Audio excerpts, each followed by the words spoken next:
देश के पूर्व प्रधानमंत्री और वरिष्ठ कांग्रेस नेता मनमोहन सिंह की लंबे अरसे से तबीयत खराब थी और इसी के चलते गुरुवार को दिल्ली एम्स में उन्हें अंतिम सांस ली। मीडिया रिपोर्ट्स के मुताबिक मनमोहन सिंह एक लंबे अरसे से बीमारी से जूझ रहे थे। इसके बाद गुरुवार को उन्हें दिल्ली एम्स में आपातकालीन वार्ड में भर्ती कराया गया। आपातकालीन वार्ड में भर्ती कराने के बाद डॉक्टरों ने तुरंत उनका इलाज करना शुरू किया, लेकिन इसके बाद जानकारी सामने आई कि उन्होंने अंतिम सांस ले ली है, उनका निधन हो गया है। मनमोहन सिंह को देश के सबसे सफलतम वित्त मंत्रियों और देश के सफलतम प्रधानमंत्रियों में से एक माना जाता है। पूर्व प्रधानमंत्री वी नरसिम्हा राव की सरकार में उन्होंने वित्त मंत्रालय का कार्य संभाला था, जिसके बाद उन्होंने देश में आर्थिक उदारीकरण के दरवाजे खोली थे। विदेश कंपनियों को भारत में इन्वेस्ट करने का, भारत में व्यापार करने का न्योता दिया था और यही वजह है कि इसके बाद से भारत में भी व्यापार शुरू हो सका और आज भारत दुनिया के सबसे बड़े बाजारों में से एक है। भारत में जितने भी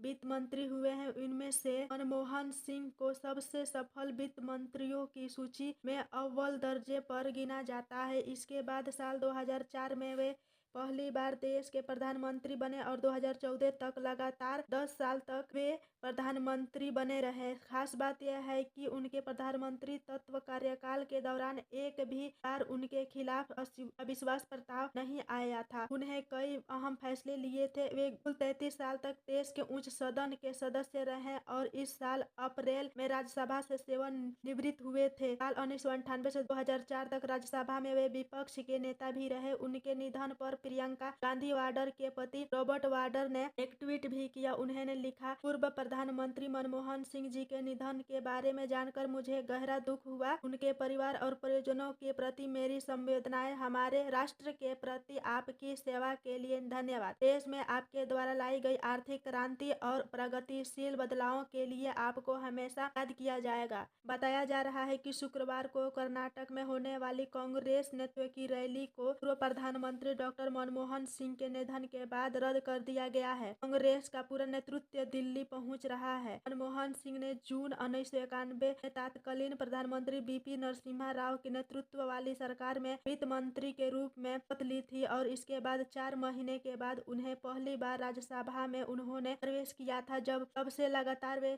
सदन का हिस्सा बने रहे। इस दौरान उन्हें उच्च सदन में 5 कार्यकाल तक असम का प्रतिनिधित्व किया और फिर 2019 में राजस्थान चले गए। अपने राजनीतिक जीवन में उन्होंने सिर्फ एक बार साल 1999 में दक्षिणी दिल्ली सीट से लोकसभा का चुनाव लड़ा था। हालांकि उन्हें उस चुनाव में सफलता नहीं मिल सकी थी। पूर्व पीएम मनमोहन सिंह का जन्म अविभाजित भारत के पंजाब प्रांत के एक गांव में 26 सितंबर 1932 को हुआ था। डॉक्टर सिंह ने वर्ष 1948 में पंजाब विश्वविद्यालय से मैट्रिक पूरी की। इसके बाद उन्होंने अपनी आगे की शिक्षा ब्रिटेन के कैम्ब्रिज विश्वविद्यालय से प्राप्त की। 1997 में उन्होंने अर्थशास्त्र में प्रथम श्रेणी से ऑनर्स की डिग्री प्राप्त की। इसके बाद 1962 में उन्होंने ऑक्सफोर्ड विश्वविद्यालय के न्यूफील्ड कॉलेज से अर्थशास्त्र में डी.फिल किया। अपनी पढ़ाई पूरी करने के समय बाद वे राजनीति में सक्रिय हुए और भारत के सबसे सफल राजनेताओं में से एक बने।